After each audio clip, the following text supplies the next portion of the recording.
So this is a big day, a beautiful day, potentially. আজ এক ঐতিহাসিক দিন, মানব সভ্যতার অন্যতম শ্রেষ্ঠ দিন বলা যায়। শতাব্দীর পর শতাব্দী ধরে যে সংঘাত চলছে, আমরা আজ তার সমাধানের খুব কাছাকাছি, বরং অনেকটাই পেরিয়ে এসেছি।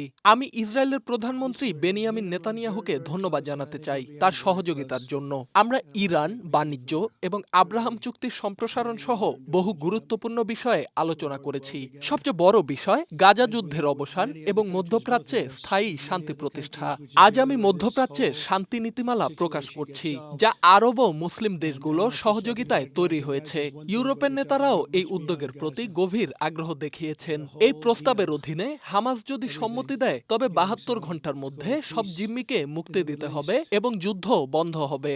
আরব ও মুসলিম দেশগুলো লিখিতভাবে গাজাকে নিরস্ত্র করার প্রতিশ্রুতি দিয়েছে। হামাস ও অন্যান্য সন্ত্রাসী সংগঠনের সামরিক সক্ষমতা ধ্বংস করতে তারা প্রস্তুত। পাশাপাশি গাজার নতুন প্রশাসন গঠনে আন্তর্জাতিক সহযোগিতা থাকবে।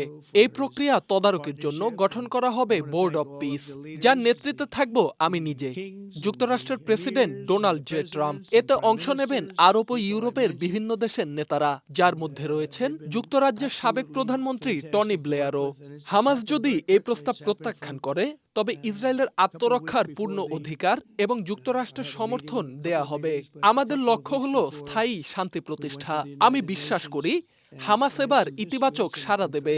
আমার প্রশাসন জেরুজালেমকে ইসরায়েলের রাজধানী হিসেবে স্বীকৃতি দিয়েছে, গোলান মালভূমিতে ইসরায়েলের সার্বভৌমত্ব স্বীকার করেছে এবং ইরান পরমাণু চুক্তি থেকে সরে এসেছে। কোন প্রেসিডেন্টই ইসরায়েলের প্রতি এতটা সহায়ক ছিল না যতটা আমি ছিলাম। এই চুক্তি যদি সফল হয়, তবে এটি হবে ইতিহাসের সবচেয়ে বড় সাফল্য, মধ্যপ্রাচ্যে প্রকৃত শান্তি প্রতিষ্ঠার মুহূর্ত। এটি শুধু গাজা নয়, পুরো অঞ্চলের ভবিষ্যৎ পাল্টে দেবে। ইসরায়েল, আরব বিশ্ব ও মুসলিম দেশগুলো একসাথে এগিয়ে গেলে শান্তি চিরস্থায়ী হবে।